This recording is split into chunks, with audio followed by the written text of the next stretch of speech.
Is it wrong to be disappointed that Pride events are essentially mainstream now?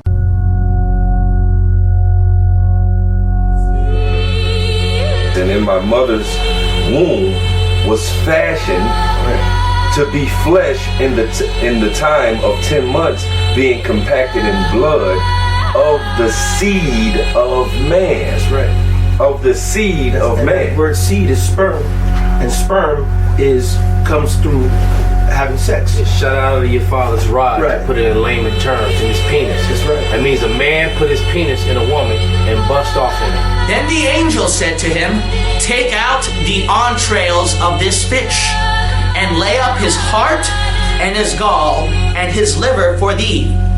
For these are necessary for useful medicines." The rest of the chapters of the book of Esther, Go ahead. which are found neither in the Hebrew nor in the Chaldee.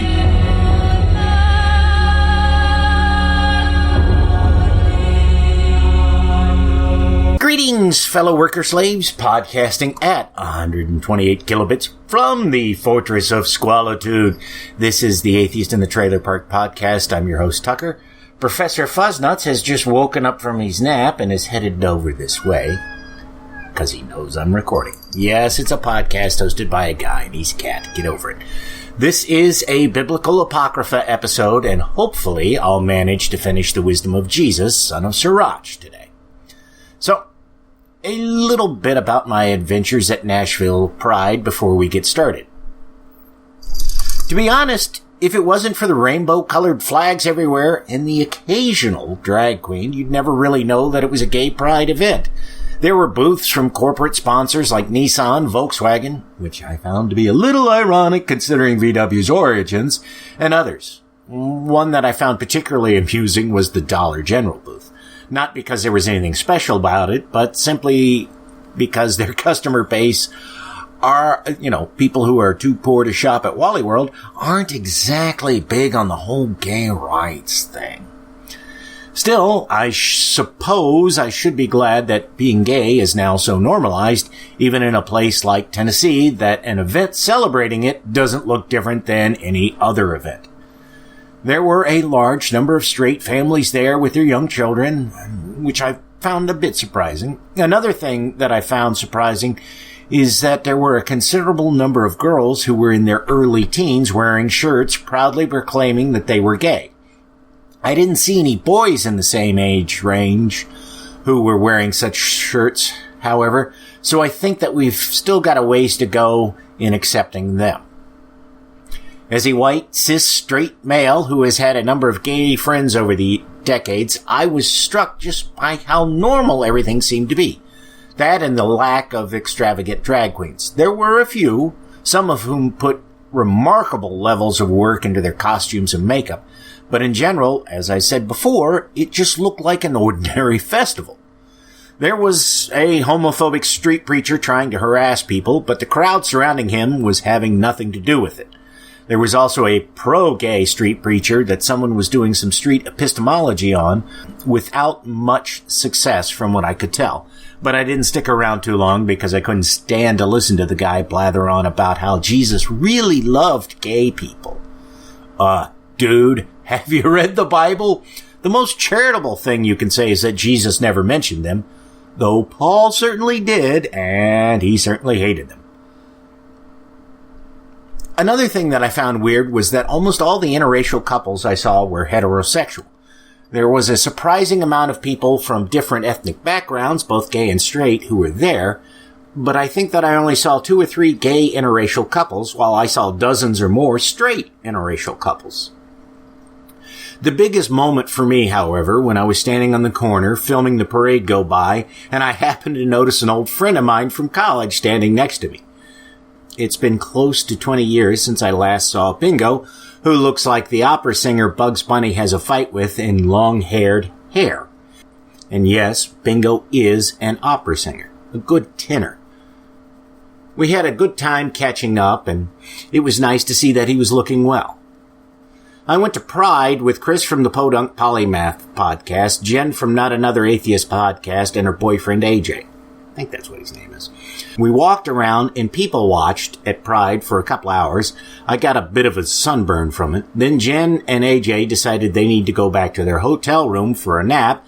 Chris also wanted to get a nap, so they were stuck trying to figure out what to do with me since Chris was going to his mom's place to take a nap, and we had promised to go see a friend of Jen's at a drag show later that evening, so they didn't want to run me back here. I finally suggested that they just drop me off at a car museum that would be open for a few more hours. I wish I had thought of it earlier, because when I got there, I discovered that I was just a few minutes late to catch the last tour for the museum's basement. They only have those tours a couple of times a year, and they've got something like 1,000 cars in the basement with an additional 300 on display upstairs in the main area. One of the things that I really like about the museum, which is the Lane Motor Museum, is that they have lots of unusual vehicles on display. Most of their collection are European or Japanese models, and a lot of them are makes and models which were never sold in the U.S. They have the largest collection of Tatras, which are remarkable Czech cars in the U.S., and they may have the largest collection of them outside of Europe. I don't know. Unfortunately for me, however, they had an exhibit on microcars that took up the bulk of the display area. I'm not a huge fan of microcars. I generally prefer cars that are remarkable for their styling or engineering, not their size. Still neat, but it meant that I wasn't interested in spending a lot of time in the museum. So, once I'd seen everything, I had to find something to occupy my time until at least 6 or so. I figured that since I wasn't terribly far from the Pride area, I'd start heading back that way, and if something caught my eye, I'd stop in and have a look. To get there, I had to walk past the projects and in an area that was somewhat run down. I laughed at myself as I did this because when I first moved to Tennessee, the idea of driving in such an area, let alone walking in it, would have scared the shit out of me. Now, who cares that I'm one of the only white people on the street and that I look supremely out of place? As I got closer to downtown, I realized I was near Zahn's tap room, and having gotten no responses to my messages to Chris or Jen as of then, I figured that I could kill some time there. The place is usually about half full every other time that I've been there. This time, though, there was almost nobody there. I had a couple of beers and stared at my phone while waiting for the others to join me, which they eventually did. After a few more beers, we went to see Jen's friend perform in a drag show at another bar called Play. Now, it's obviously a gay bar, but it looked to me like half the crowd was made up of straight couples. I don't know if this is because of Pride or if they were there like we were to support a friend doing a drag show or if that's the normal mix of the place. The drag show was entertaining, but to me, and I'm speaking as an outsider here, it seemed more as if the performances were part of a talent show and not as the brazen act of defiance they once seemed to be. Granted, in the past, when I've seen drag shows, it's always been when I'd accompanied one of my gay friends, and in watching them react, I understood how meaningful such things were to them. While there was always a tremendous response from the crowd that evening, I didn't know anyone there who was gay, so I didn't really get a contact high, as it were, from watching it. They might have also toned down the performances since they figured that there were going to be a lot of straights in the audience and they didn't want to freak the norms out. I don't know. In the past, they would have dialed them up in such situations just to have a bit of fun at our expense. The time in the bar also reminded me why I really don't like bars. It was hugely crowded, and trying to get to and from the bathroom in the place meant squirming your way through a mass of people, hoping you didn't touch someone in a manner which made them think that you were trying to grope them, and apologizing profusely over the loud music for any contact you did have with them. Still, it was a nice place, and I have been in much seedier joints, so it wasn't a horrible time. We left shortly after Jen's friend performed, and we had a talk with him. I do have to wonder a lot about that place, though. Most of the crowd looked like they were in their 20s, and as I said, about half the couples in the place looked to be straight. I wonder if that's the normal makeup of the place, since millennials tend not to have the same kinds of issues around sexual orientation that people in my age group often do. I can remember a gay friend in college telling me about the time his lover was in a gay bar, got really drunk, and ordered a hamburger. When he bit into it, he discovered that it wasn't fully cooked and shouted, "God damn it, this hamburger's as pink as a pussy!" Everybody in the bar freaked and backed away from him because they thought he was a drunken redneck who'd wandered into the place by mistake. They were certain that once he figured out he was in a gay bar, he'd go on a rampage. I don't know if there'd be that same reaction today. Lest it sound like I'm somehow nostalgic for days gone by, I'm not. If drag shows are no longer an act of defiance against a world which hates someone for who they are, but are instead just people showing off their talents, then I'm glad. I would much rather live in a world where people are accepting than one where people are treated as freaks for not conforming to some stupid ideal. Okay, enough of me avoiding the Apocrypha. Let's get to it. Great travail is created for every man, and an heavy yoke is upon the sons of Adam, from the day that they go out of their mother's womb till the day that they return to the mother of all things. That sounds kind of pagan.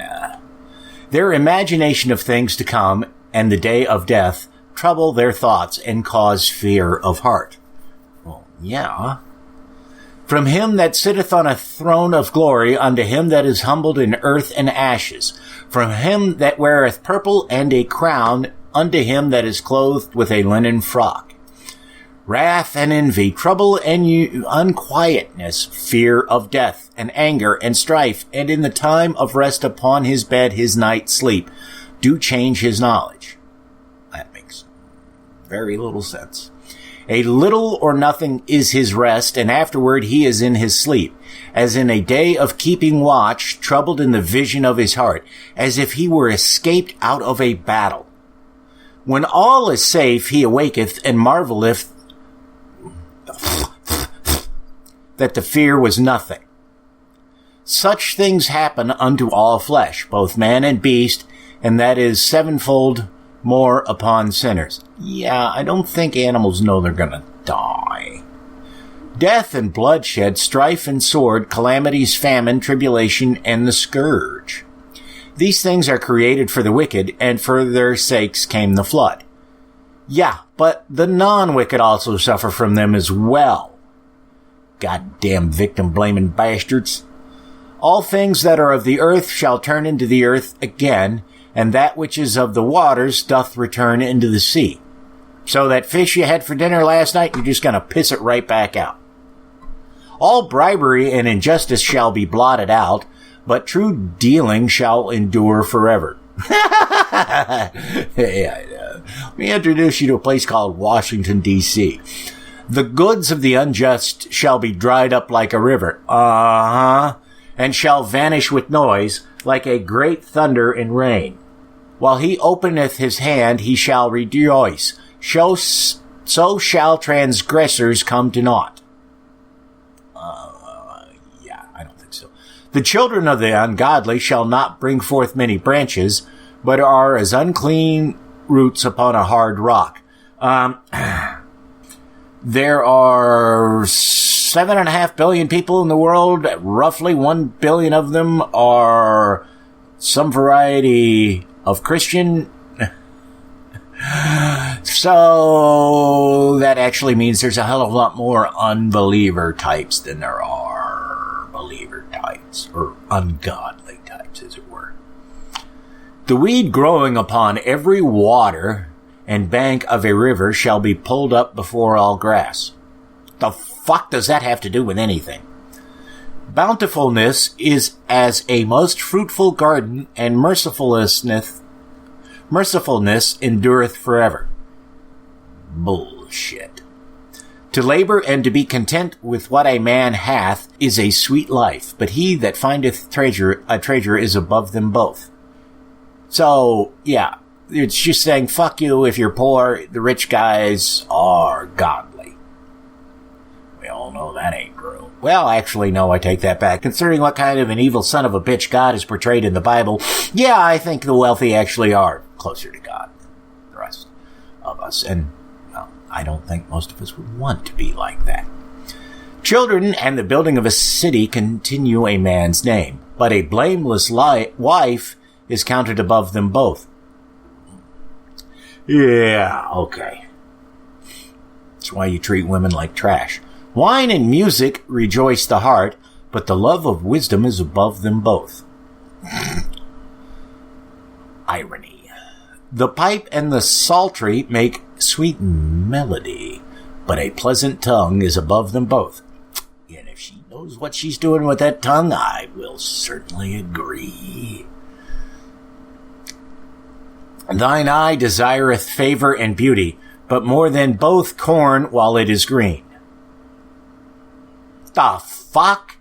A friend and companion never meet amiss, but above both is a wife and her husband. Whatever, bland. Brethren and help are against time of trouble, but alms shall deliver more than them both. Yeah, give to the church, 'cause we need it. Gold and silver make the foot stand sure, but counsel is esteemed above them both. Yeah, right. I can give you $100,000 to solve your financial problems, or I can give you some advice about hard work. Which do you think most people are going to take? They're going to take the money, baby. Riches and strength lift up the heart, but the fear of the Lord is above them both. There is no want in the fear of the Lord, and it needeth not to seek help. Oh no! I think if you're scared of a fictional creation, you need help. The fear of the Lord is a fruitful garden, and covereth him above all glory. You can't eat fear of God, baby. My son, lead not a beggar's life, for it is better to die than to beg. Yeah. The life of him that dependeth on another man's table is not to be counted for a life, for he polluteth himself with other men's meat. But a wise man, well nurtured, will beware thereof. What the fuck does that even mean? Begging is sweet in the mouth of the shameless, but in his belly there shall burn a fire. Yeah, okay. O death, how bitter is the remembrance of thee to a man that liveth at rest in his possessions, unto the man that hath nothing to vex him, and that hath prosperity in all things, yea, unto him that is yet able to receive meat. Okay. O death, acceptable is thy sentence unto the needy. Actually, no. Very few people really want to die when you get right down to it. It's only, they've had the shit beat out of them by life, or they're suffering from depression, that they want to die. And unto him whose strength faileth, that is now in the last age, and is vexed with all things, and to him that despaireth, and hath lost patience. Fear not the sentence of death. Remember them that have been before thee, and that come after, for this is the sentence of the Lord over all flesh. Which makes him kind of a big dick when you think about it. And why art thou against the pleasure of the Most High? Because he doesn't exist, for one? There is no inquisition in the grave. No. Well, it just kind of depends, because, if you lead a bad life, you're supposed to go to hell. Whether thou hast lived 10 or 100 or 1,000 years. The children of sinners are abominable children, and they that are conversant in the dwelling of the godly. The inheritance of sinners' children shall perish, and their posterity shall have a perpetual reproach. So, I guess it does kind of mean you should fear the grave, because we all are sinners. The children will complain of an ungodly father. But if they're ungodly, why would they complain about such things? Because they shall be reproached for his sake. Oh, that's good. Punish the kids for what the parents do. Nice. Woe be unto you, ungodly men, who have forsaken the law of the Most High God. For if ye increase, it shall be to your destruction. Well, actually, that's true of whether or not you're religious. Because, we are suffering a huge overpopulation problem. And if everybody converted to Christianity tomorrow, we would still have the same problems. And if ye be born, ye shall be born to a curse. And if ye die, a curse shall be upon your portion. Okay? All that of the earth shall turn into earth again, so the ungodly shall go from a curse to destruction. Okay? We've kind of covered that. The mourning of men is about their bodies, but an ill name of sinners shall be blotted out. Tell that to Julius Caesar, or Commodus, or any of a number of other figures who would be considered ungodly. Have regard to thy name, for that shall continue with thee above 1,000 great treasures of gold. You can call me an asshole, but if I have, if you give me lots of money, I'll take the money over having a good name. A good life hath but few days, but a good name endureth forever. Oh, yes. Reminds me of that George Carlin joke about, you get to heaven and you get all the things that you lost, like your wallet. There's no money in it, but there's all your photographs because those are the things you could never replace. Yeah. You lose a wallet with a lot of money in it. The pictures are kind of nice to have back, but really could use that money. My children, keep discipline and peace, for wisdom that is hid and a treasure that is not seen. What profit is in them both? So in other words, show off that you're smart and show that you've got a lot of wealth. Well, Donald Trump at least has half of this right. He's not smart, but he does take every opportunity to flaunt his wealth. A man that hideth his foolishness is better than a man that hideth his wisdom. I'll agree with that. Therefore be shamefaced according to my word, for it is not good to retain all shamefacedness, neither is it altogether approved in everything. Be ashamed of whoredom before father and mother. Okay, so if you're going to be a whore, just don't do it in front of your parents. That seems to be what that's saying. And of a lie before a prince and a mighty man. Wow, that has all kinds of awkward implications for our current political situation in the U.S. Of an offense before a judge and ruler, of iniquity before a congregation and people. Ooh, so don't be a wealthy cocksucking preacher like Creflo Dollar. Of unjust dealing before thy partner and friend. And of theft in regard of the place where thou sojournest, and in regard of the truth of God and his covenant, and to lean with thine elbow upon the meat, and of scorning to give and take. I have no idea what that means.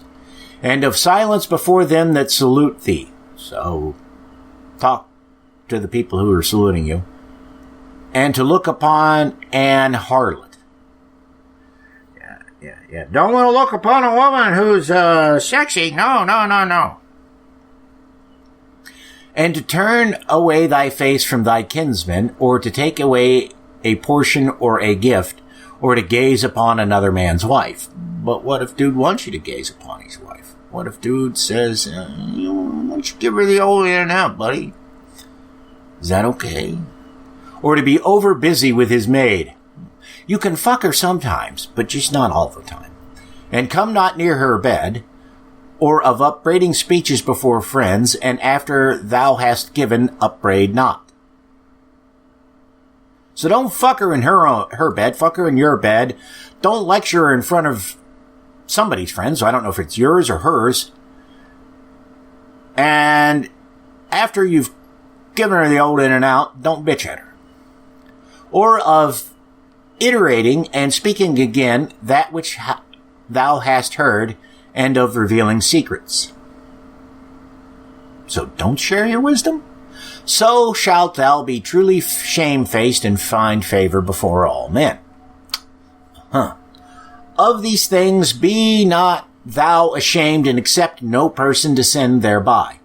of the law of the Most High and his covenant, and of judgment to justify the ungodly, of reckoning with thy partners and travelers, or of the gift of the heritage of friends, of exactness of balance and weights, or of getting much or little. I don't know. And of merchants indifferent selling, of much correction of children, and to make the side of an evil servant to bleed. That's nice. Apparently, you're supposed to beat people. Sure keeping is good where an evil wife is, and shut up where many hands are. I have no idea what the fuck that's trying to say. Deliver all things in number and weight, and put all in writing that thou givest out or receivest in. Okay? They're an illiterate society. How do you expect them to do that? Be not ashamed to inform the unwise and foolish, and the extreme aged that contendeth with those that are young. Thus shalt thou be truly learned, and approved of all men living. Oh. The father waketh for the daughter. Oh. When no man knoweth. In the midnight hour. And the care for her taketh away sleep. When she is young, lest she pass away the flower of her age, and being married, lest she should be hated. In her virginity, lest she should be defiled and gotten with child in her father's house. And having an husband, lest she should misbehave herself, and when she is married, lest she should be barren.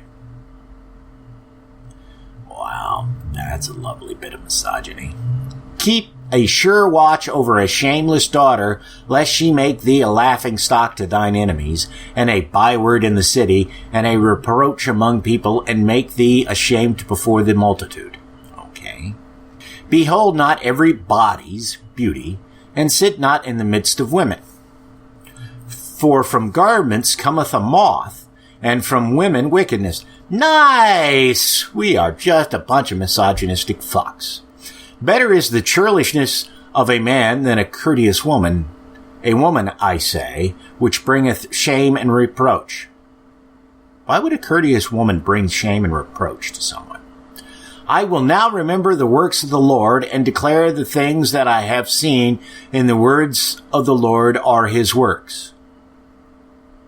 The sun that giveth light looketh upon all things, and the work thereof is full of the glory of the Lord. The Lord hath not given power to the saints to declare all his marvelous works, which the Almighty Lord firmly settled, that whatsoever is might be established for his glory. I have no idea if that means might as in force, or might as in possible. And those two meanings can both work in that sentence and radically change what it's telling you. He seeketh out the deep and the heart, and considereth their crafty devices. For the Lord knoweth all that may be known, and he beholdeth the signs of the world, and yet he does nothing about it.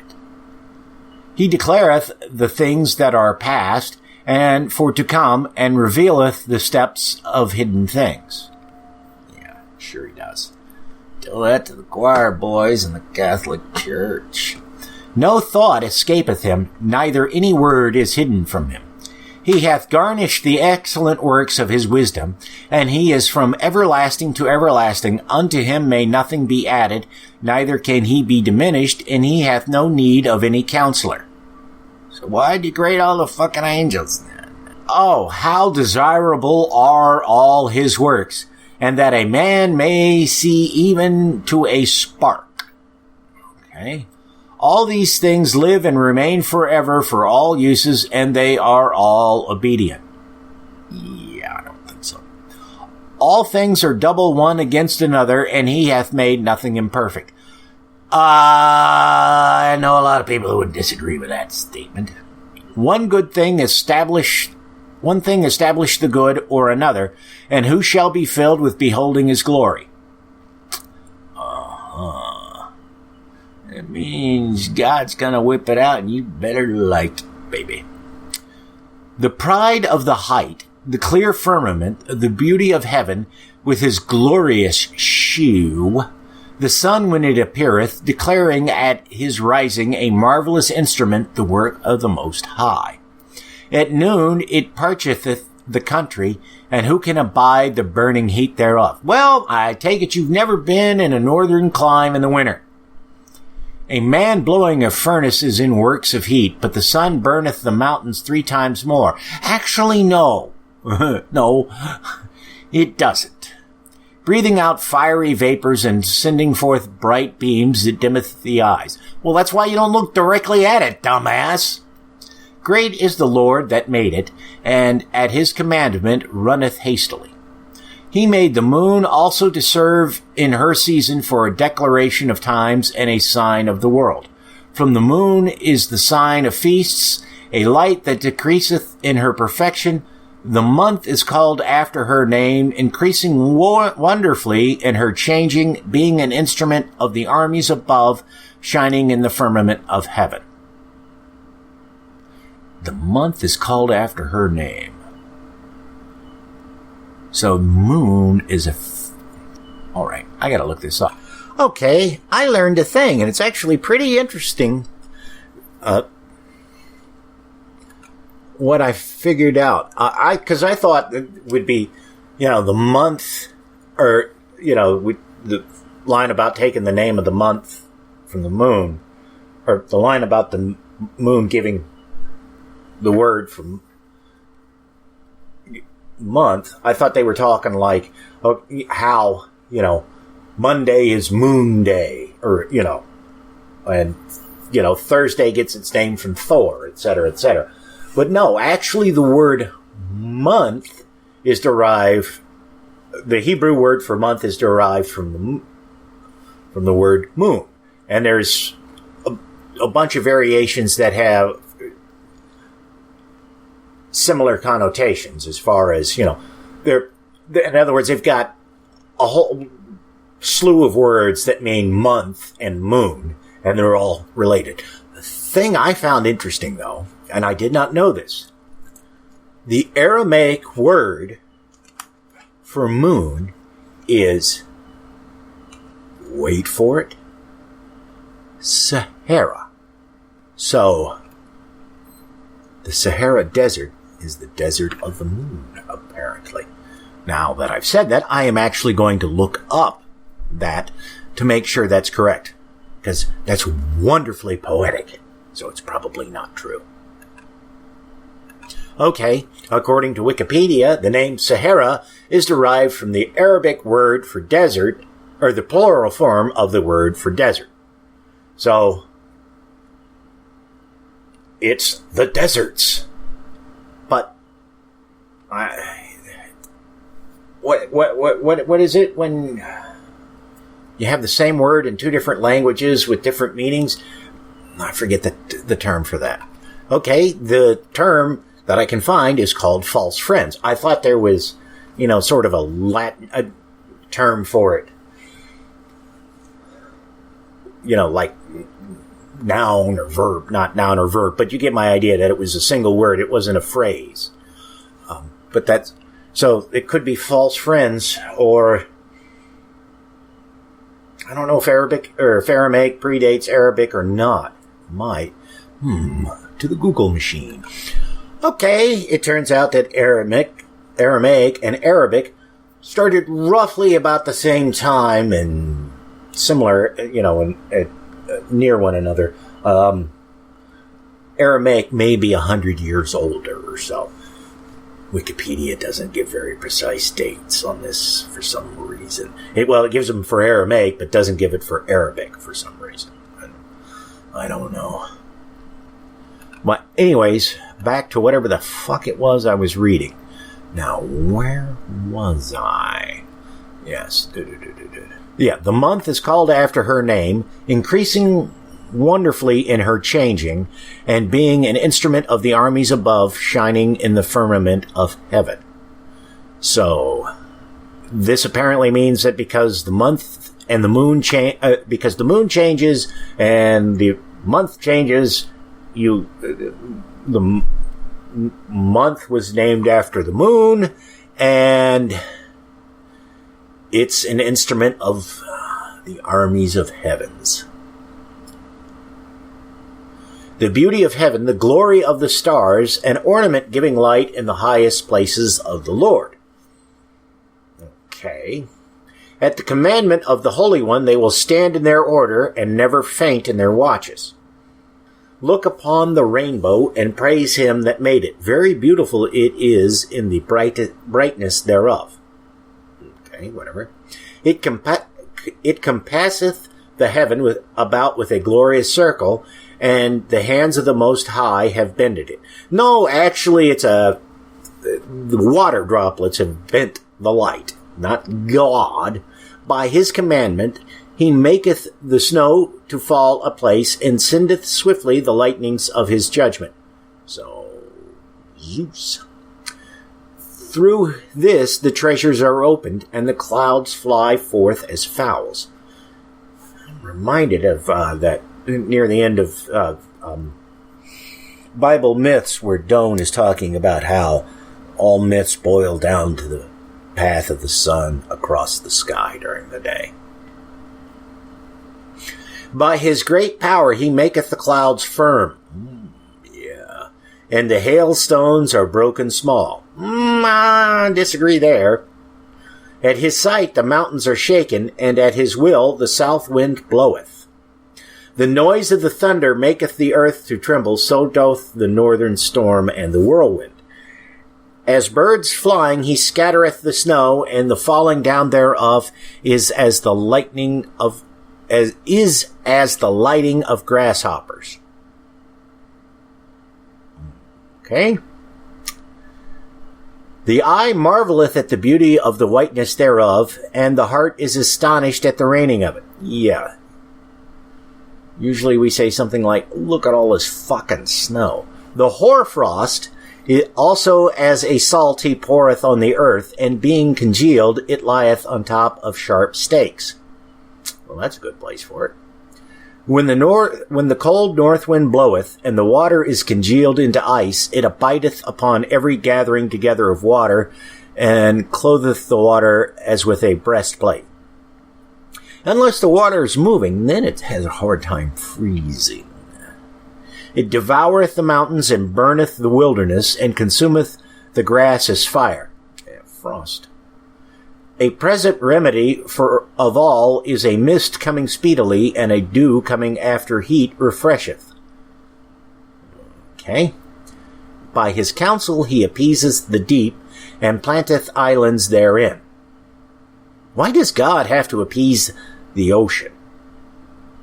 They that sail on the sea tell of the danger thereof, and when we hear it with our ears, we marvel thereat. For therein be strange and wondrous works, variety of all kinds of beasts and whales created. Yeah, not so much anymore. We're kind of wiping it all out. By him the end of them hath prosperous success. Not so much anymore. And by his word all things consist. Yeah, no. We may speak much and yet come short, wherefore in sum he is all. How shall we be able to magnify him? For he is great above all his works. Well, we can't, logically. The Lord is terrible. No argument there. And very great. Well, he's great at being terrible. And marvelous is his power. Not so much. When ye glorify the Lord, exalt him as much as ye can, for even yet he will far exceed. And when ye exalt him, put forth all your strength, and be not weary, for ye can never go far enough. Who hath seen him that he might tell us? Who can magnify him as he is? There are yet hid greater things than these be, for we have seen but a few of his works. For the Lord hath made all things, and to the godly hath he given wisdom. Okay. And he brought out of him a merciful man, which found favor in the sight of all flesh, even Moses, beloved of God and man, whose memorial is blessed. So Moses is merciful? He made him like to the glorious saints and magnified him so that his enemies stood in fear of him. By his words he caused wonders to cease, and made him glorious in the sight of kings, and gave him a commandment for his people, and shewed him part of his glory. Is that where God showed Moses his ass? He sanctified him in his faithfulness and meekness, and chose him out of all men. He made him to hear his voice, brought him into the dark cloud, and gave him commandments before his face, even the law of life and knowledge. Right. That he might teach Jacob his covenants and Israel his judgments. He exalted Aaron, an holy man like unto him, even his brother of the tribe of Levi. An everlasting covenant he made with him, and gave him the priesthood among the people. He beautified him with comely ornaments, and clothed him with a robe of glory. Then made him wander around in the desert for 40 years on a trip that shouldn't have taken more than a couple of days, before killing him when he finally got in sight of the Holy Land. He put upon him perfect glory, and strengthened him with rich garments, with breeches. Ooh, he gave him pants, with a long robe, and the ephod. What the fuck is an ephod? Huh? What the fuck is an ephod? To the Google machines. Okay. It's a cloth breastplate. That's what it is. I mean, it looks like sort of like a samurai breastplate, but it's made out of cloth, and it's decorative, not, to protect you against, swords or knives or arrows or anything like that. And he compassed him with pomegranates, and with many golden bells round about, that as he went there might be a sound and a noise made that might be heard in the temple, for a memorial to the children of his people. Oh God, here comes Moses again, him and his damn bells. With an holy garment, with gold, and blue silk, and purple, the work of the embroiderer, with a breastplate of judgment. Behold, the breastplate of judgment! And with the Urim and Thummim. Where have I heard those two before? With twisted scarlet, the work of the cunning workman, with precious stones graven like seals, and set in gold, the work of the jeweler, with a writing engraved for a memorial after the number of tribes of Israel. He set a crown of gold upon the mitre, wherein was engraved holiness, an ornament of honor, a costly work, the desires of the eyes, godly and beautiful. Before him there were none such, neither try that one again. Before him were none such, neither did ever any stranger put them on, but only his children and his children's children perpetually. Yeah, I don't think so. Their sacrifices shall be wholly consumed every day, twice continually. Sacrifices? Who sacrifices? The children's sacrifices will be consumed by God twice a day, or his children will consume the sacrifices intended for God twice a day. Because, that's why they had the sacrifices, because the priests liked barbecue. Moses consecrated him and anointed him with holy oil. I bet he did. This was appointed unto him by an everlasting covenant. Oh, that's what you're calling it, huh? And to his seed, so long as the heavens should remain, that they should minister unto him and execute the office of the priesthood and bless the people in his name. Yeah.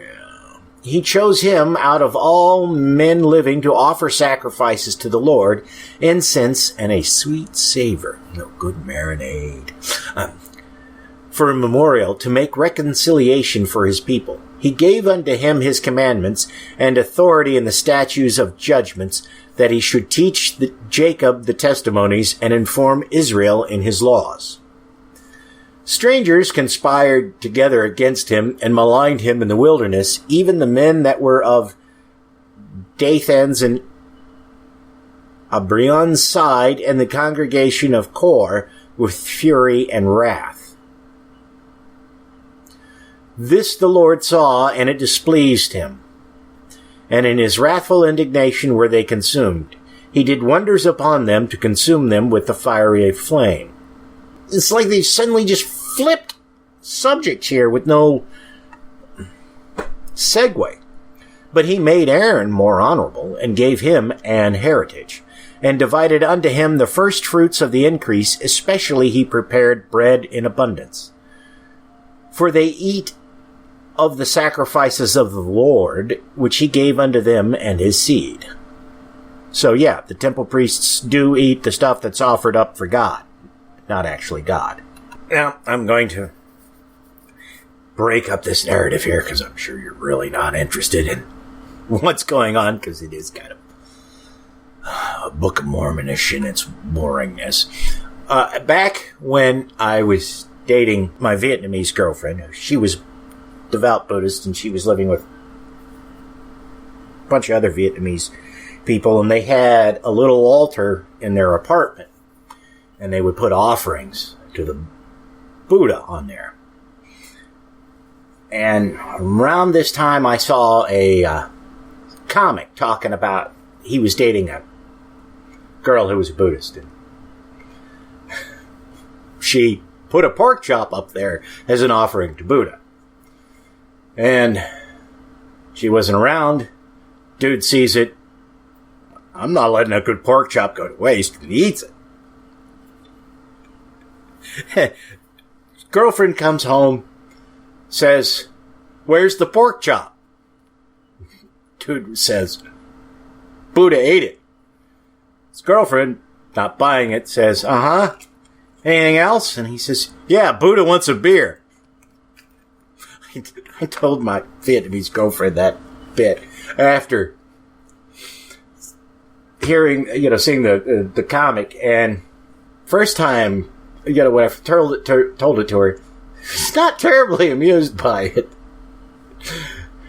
Because, silly, obvious. As I recall, her logic for it being silly is that, the food is put there not as an offering like we would think of it, but to be blessed by the Buddha. But later on, other times when I would see it, food there on the altar, I'd look at her and I'd say, "Buddha wants a beer." She would giggle. So, anyways, just anytime you hear somebody in one of these things talking about a sacrifice, just think Jehovah wants a beer, or Yahweh wants a beer, whichever, or Elohim, whichever version of Supreme God they were praising at this point. Alrighty, back to this. "Howbeit in the land of the people he had no inheritance, neither had he any portion among the people, for the Lord himself is his portion and inheritance." Don't worry that you're dirt poor. You got God, and that's all you really need. I don't think so. I mean, can you imagine telling a diabetic, you don't need insulin, you just need God? Obviously, if you're Church of Christ or one of those whacked out Christian sects, that's a perfectly acceptable answer. But most people are going to say, you're fucking nuts. The third in glory is Phinehas, the son of Eleazar, because he had zeal in the fear of the Lord, and stood up with good courage of heart when the people were turned back, and made reconciliation for Israel.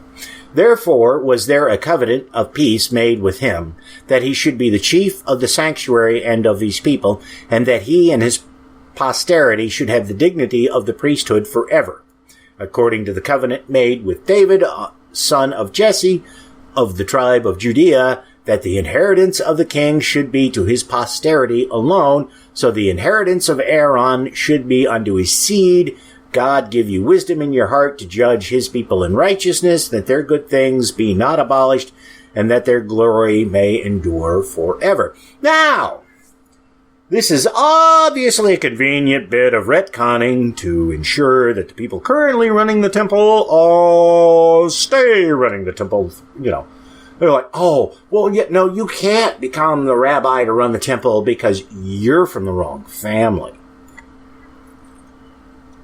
See, this book that we just happened to find, right, it says it right here. You can't be because you got the wrong parents or grandparents or whomever. Jesus, the son a knave, what the fuck does that even mean, was valiant in the wars, and was the successor of Moses in prophecies, who, according to his name, was made great for the saving of the elect of God, and taking vengeance of the enemies that rose up against them, that he might set Israel in their inheritance. How great glory gat he, when he did lift up his hands, and stretched out his sword against the cities. Who before him so stood to it? For the Lord himself brought his enemies unto him. Did not the sun go back by his means, and was not one day as long as two? Oh, wow! Now we know who this fucker finally is! It's Joshua. Wow! Or it's supposed to be Joshua. I mean, granted, the Aramaic version of Jesus is Joshua, or the Greek version of Jesus is Joshua, whatever. Anyways, Jesus and Joshua are the same name, just in different languages. So, it's technically correct to call him Jesus, but it's confusing because the only person called Jesus in the Bible is Jesus. And you've got Joshua, who has the name Joshua, not called Jesus, even though that is the same name. So that's apparently who this fucker is, and it took us all the way to the end of this thing to find that out. Amazing. Now, where the fuck was I? Did not the sun go back by his means, and was not one day as long as two? He called upon the Most High Lord when the enemies pressed upon him on every side, and the great Lord heard him. And with hailstones of mighty power he made the battle to fall violently upon the nations, and in the descent of Beth Horon he destroyed them that resisted, that the nations might know all their strength, because he fought in the sight of the Lord, and he followed the mighty one. And God'll whip your ass unless you've got iron chariots. In the time of Moses also he did a work of mercy, he and Caleb the son of Jephunneh, in that they withstood the congregation and withheld the people from sin, and appeased the wicked murmuring. And of 600,000 people on foot, they too were preserved to bring them into the heritage, even unto the land that floweth with milk and honey. So, according to this, it was 600,000 Jews who left Egypt for Israel. Although there are conflicting figures elsewhere in the Bible, and we know for a fact that 600,000 people did not up and leave Egypt in this time period. The Lord gave strength also unto Caleb, which remained with him unto his old age, so that he entereth upon the high places of the land, and his seed obtained it for an heritage. That all the children of Israel might see that it is good to follow the Lord. And concerning the judges, every one by name, whose heart went not a whoring, nor departed from the Lord, let their memory be blessed. But we won't mention their names. Let their bones flourish out of their place, and let the name of them that were honored be continued upon their children. Samuel, the prophet of the Lord, beloved of his Lord, established a kingdom and anointed princes over his people. By the law of the Lord he judged the congregation, and the Lord had respect unto Jacob. By his faithfulness he was found a true prophet, and by his word he was known to be faithful in vision.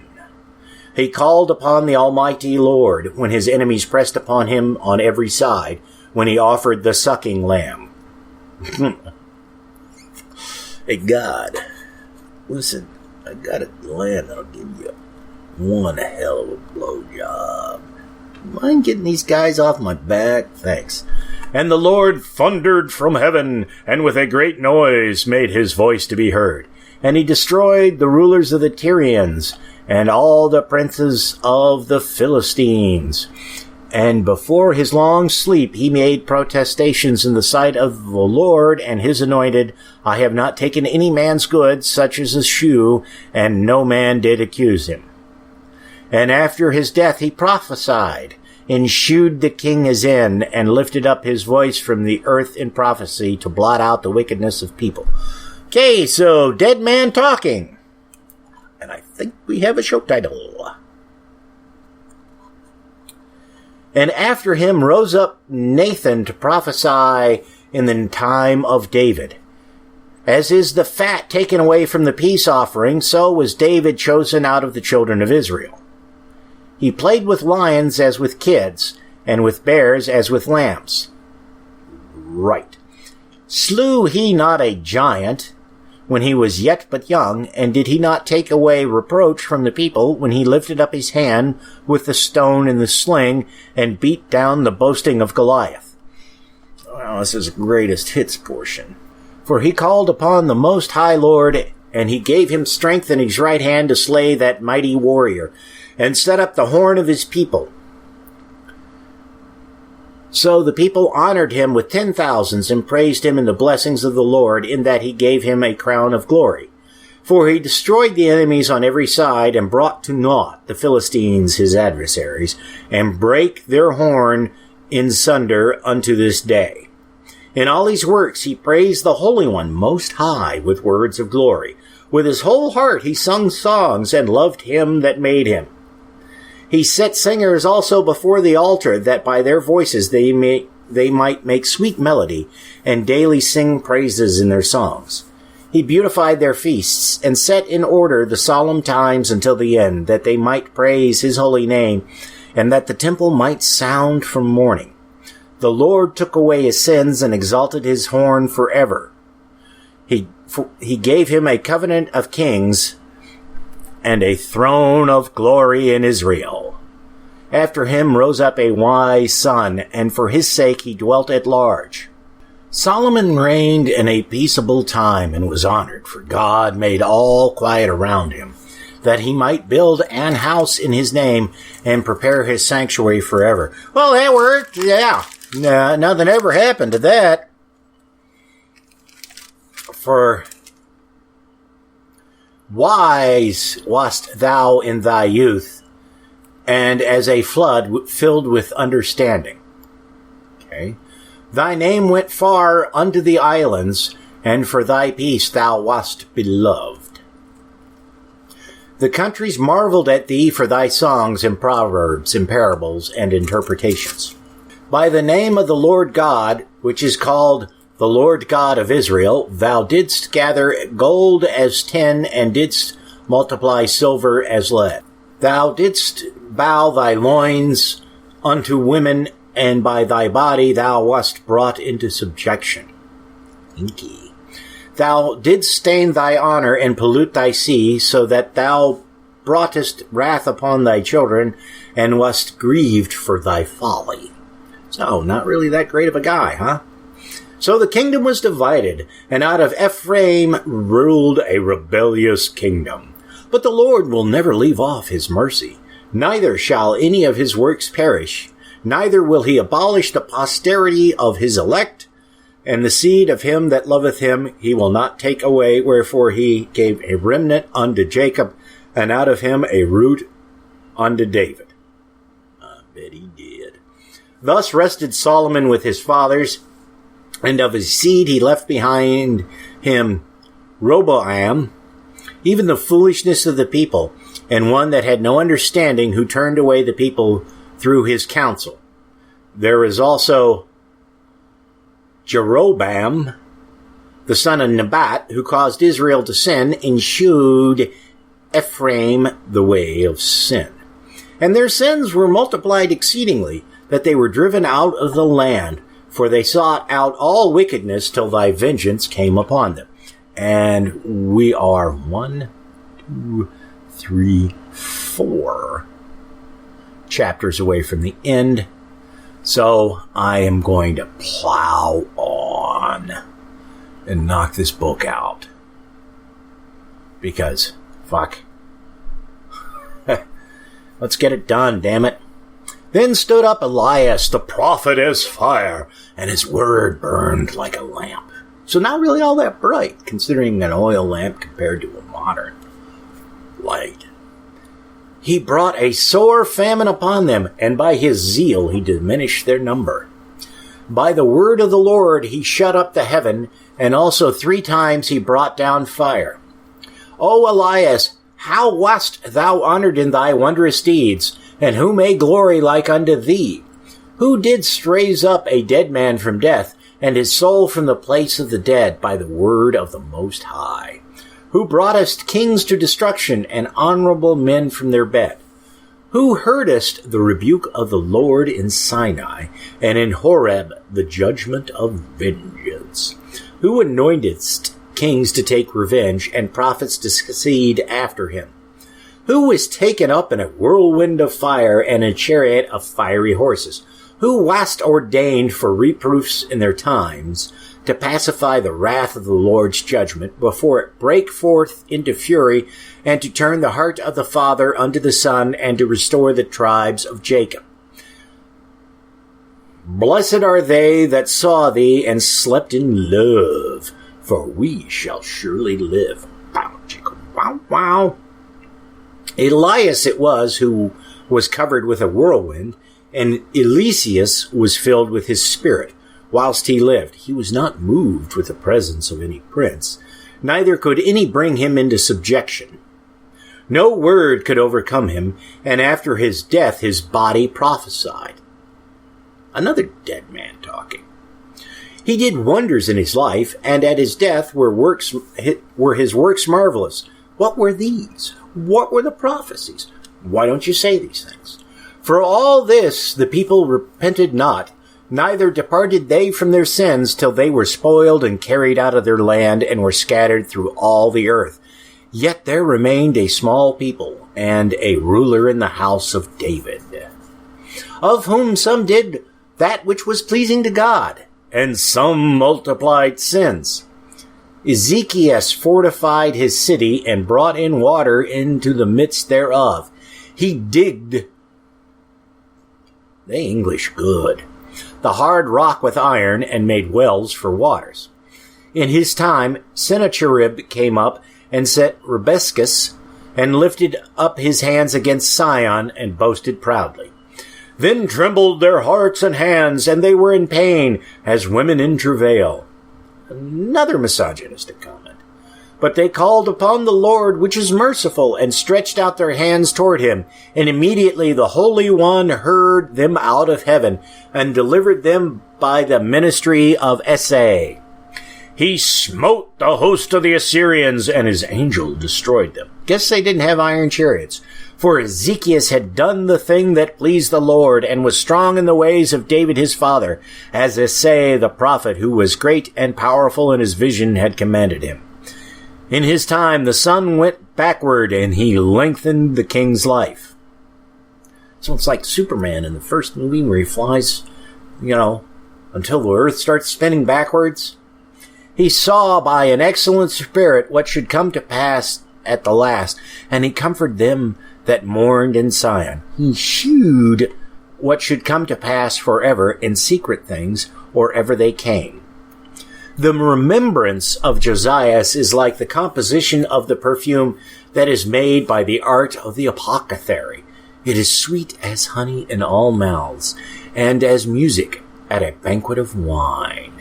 He behaved himself uprightly in the conversation of the people, and took away the abominations of iniquity. He directed his heart unto the Lord, and in the time of the ungodly he established the worship of God. All except David and Ezekias and Josias were defective, for they forsook the law of the Most High. Even the kings of Judea failed. Therefore he gave their power unto others, and their glory to a strange nation. They burnt the chosen city of the sanctuary, and made the streets desolate, according to the prophecy of Jeremiah. For they entreated him evil, who nevertheless was a prophet, sanctified in his mother's womb, that he might root out and afflict and destroy, and that he might build up also and plant. It was Ezekiel who saw the glorious vision which was shewed him upon the chariot of the cherubims. And those are dragons, if I recall correctly. For he made mention of the enemies under the figure of the rain, and directed them that went right. And of the 12 prophets, let the memorial be blessed, and let their bones flourish again out of their place. Zombie skeletons. For they comforted Jacob, and delivered them by assured hope. How shall we magnify Zorobabel? Even he was as a signet on the right hand. So was Jesus, the son of Josedek, who in their time builded the house and set up an holy temple to the Lord, which was prepared for everlasting glory.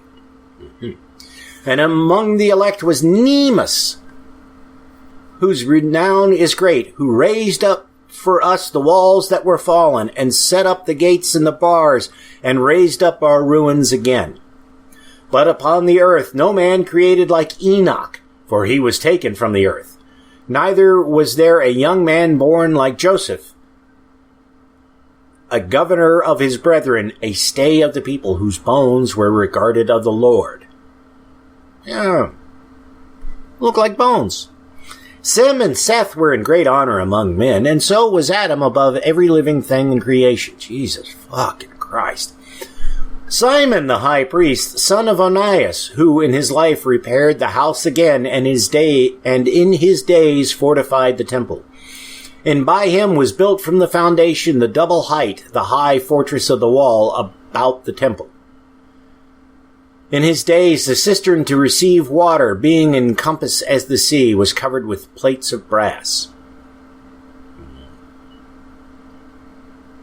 That means something. I'm not sure what. I will say that we have found that brass and silver have antibacterial qualities. So perhaps this was an unintentional system that helped purify the water. Don't know, but I'm just speculating here. He took care of the temple that it should not fall, and fortified the city against besieging. How was he honored in the midst of the people in his coming out of the sanctuary? He was as the morning star in the midst of a cloud, and as the moon at the full. Morning star. That's another name for Satan!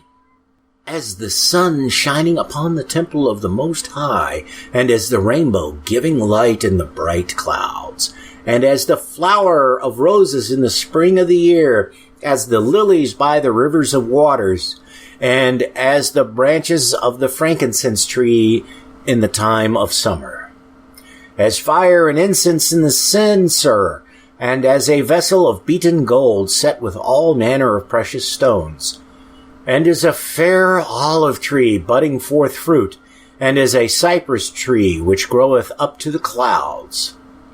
When he put on the robe of honor, and was clothed with the perfection of glory, when he went up to the holy altar, he made the garment of holiness honorable.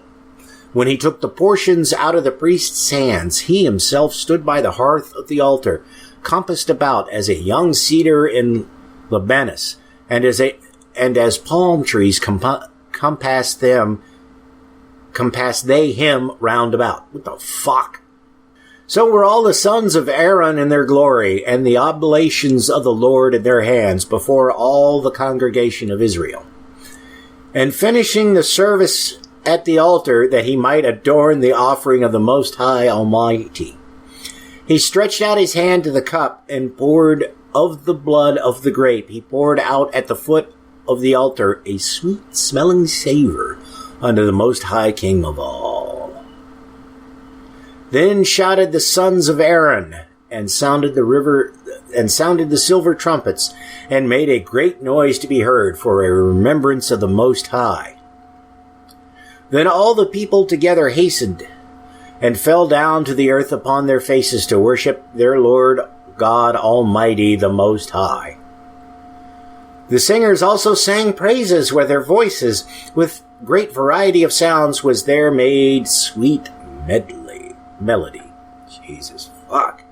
And the people besought the Lord, the Most High, by prayer before him that is merciful, till the solemnity of the Lord was ended, and they had finished his service. Jesus fuck. Then he went down and lifted up his hands over the whole congregation of the children of Israel, to give the blessing of the Lord with his lips and to rejoice in his name. And they would have been doing the live long and prosper hand gesture, because that's where Nimoy spotted it. As they bowed themselves down to worship the second time, that they might receive a blessing from the Most High. Now therefore, bless ye the God of all, which only doeth wondrous things everywhere. No, that's not true at all. Which exalteth our days from the womb, and dealeth with us according to his mercy. He grant us joyfulness of heart, and that peace may be in our days in Israel forever. That he would confirm his mercy with us, and deliver us at his time. There be two manner of nations which my heart abhorreth, and the third is no nation. They that sit upon the mountain of Samaria, they that dwell among the Philistines, and that foolish people that dwell in Shechem. Jesus, the son of Sirach of Jerusalem, hath written in this book the instruction of understanding and knowledge, who out of his heart poured forth wisdom. Blessed is he that shall be exercised in these things, and he that layeth them up in his heart shall become wise. Oh, so this isn't Joshua, it's some other asshole, I guess. I don't know. For if he do them, he shall be strong to all things. For the light of the Lord leadeth him, who giveth wisdom to the godly. Blessed be the name of the Lord forever. Amen, amen. Jesus, fuck. And this is the last one, folks. This is the last one. A prayer for Jesus, the son of Sirach. A prayer of Jesus, the son of Sirach. I will thank thee, O Lord and King, and praise thee, O God, my Savior. I do give praise unto thy name, for thou art my defender and helper, and hast preserved my body from destruction, and from the snare of the slanderous tongue, and from the lips that forge lies, and has been mine helper against mine adversaries. Man, I cannot imagine somebody reciting this in a temple service who's got some kind of disease like cancer. You just sit there and you have to be thinking, you're praising God for preserving your body from destruction, and yet you've got something wrong with you, and you're going to die. Oh, but then again, they didn't allow the sick people to come to church because, well, fuck you. God didn't want to say them sickers. And hast delivered me according to the multitude of thy mercies and greatness of thy name, from the teeth of them that were ready to devour me, and out of the hands of such as sought after my life, and from the manifold afflictions which I had, from the choking of fire on every side, and from the midst of the fire which I kindled not, from the depth of the belly of hell, from an unclean tongue, and from lying words. Man, I have a hard time believing somebody, considering all the drama that I see people deal with sometimes, I just can't buy anybody reciting this in a worship service and thinking, yeah, God really has protected me from, lies and things like that. Okay, now where the fuck was I? By an accusation to the king from an unrighteous tongue, my soul drew near even unto death. My life was near to the hell beneath. They compassed me on every side, and there was no man to help me. I looked for the succor of men, but there was none. Then I thought upon thy mercy, O Lord, and upon thy acts of old, how thou deliverest such as wait for thee, and savest them out of the hands of the enemies. Then I lifted up my supplications from the earth, and prayed for deliverance from death. I called upon the Lord, the Father of my Lord. What? That he would not leave me in the days of my trouble, and in the time of the proud, when there was no help. I will praise thy name continually, and will sing praises with thanksgiving. And so my prayer was heard. For thou savest me from destruction, and deliverest me from the evil time. Therefore I will give thanks and praise thee, and bless thy name, O Lord. For when I was yet young, or ever I went abroad, I desired wisdom openly in my prayer. I prayed for her before the temple, and will seek her out even to the end. Even from the flower till the grape was ripe, hath my heart delighted in her. My foot went the right way from my youth up, sought I after her. I bowed down mine ear a little, and received her, and gat much learning. I profited therein, therefore will I ascribe glory unto him that giveth me wisdom. For I propose to do after her, and I earnestly followed that which is good, so I shall not be confounded. God, this guy's long-winded prayer saying, motherfucker, let's eat, bastards. My soul hath wrestled with her, and in my doings I was exact. I stretched forth my hands to the heaven above, and bewailed my ignorances of her. I directed my soul unto her, and I found her in pureness. I have had my heart joined with her from the beginning, therefore shall I not be forsaken. My heart was troubled in seeking her, therefore have I gotten a good possession. The Lord hath given me a tongue for my reward, and I will praise him therewith. Draw near unto me, ye unlearned, and dwell in the house of learning. Wherefore are ye slow, and what say ye to these things, seeing your souls are very thirsty? I opened my mouth and said, Buy her for yourselves without money. There's a contradiction in terms. Put your neck under the yoke, and let your soul receive instruction. Bow, chicka, wow, wow.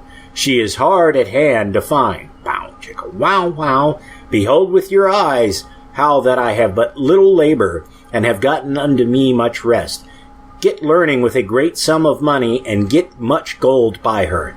Let your soul rejoice in his mercy, and be not ashamed of his praise. Work for your work betimes, and in his time he will give you reward. Fucking hey, we are done. And how long did this shithole thing take me? Oh, it's an hour and a half, roughly. But we're done. We're done. Next week will be a news episode. In theory, America will be with us. I haven't asked her yet, so I don't know. Hopefully she will be. And then we'll see after that. Want to remind everybody that I will be on the podcasting panel at Secular Saturday. I'll have a link. I'll have a link to it in the show notes. There's, I know I'm going to be there. Bobby C., Miss Ashley are going to be there. Mandisa is going to be there. There's going to be a bunch of people there. It's in Chattanooga next month on the 22nd. So there's still tickets available. If you can go. I haven't heard confirmation yet, but I believe a number of really cool people that I know from the interwebs are also going to be there. I'll have to kind of do some pressure to get them to give a firm answer or not. They probably have forgotten about it. It's been a while since we talked about it. But anyways, that's it for now. That's it for this episode of The Atheist in the Trailer Park Podcast. You can subscribe to the show on iTunes, Stitcher, as well as just about anywhere else podcasts can be found. Many of the episodes are also on YouTube. Follow the show on Twitter. @TParkAtheist is the show's Twitter handle. It's on Facebook at facebook.com/trailerparkatheist.com. If you happen to like the podcast, please rate it on iTunes. If you'd like to support the podcast, there's a donate button on the show notes page. You can support it via Patreon at patreon.com/TNTucker. Thanks for listening. Say goodnight, Fuzz-Nuts. All I know is this violates every canon of respectable broadcasting. Damned cat.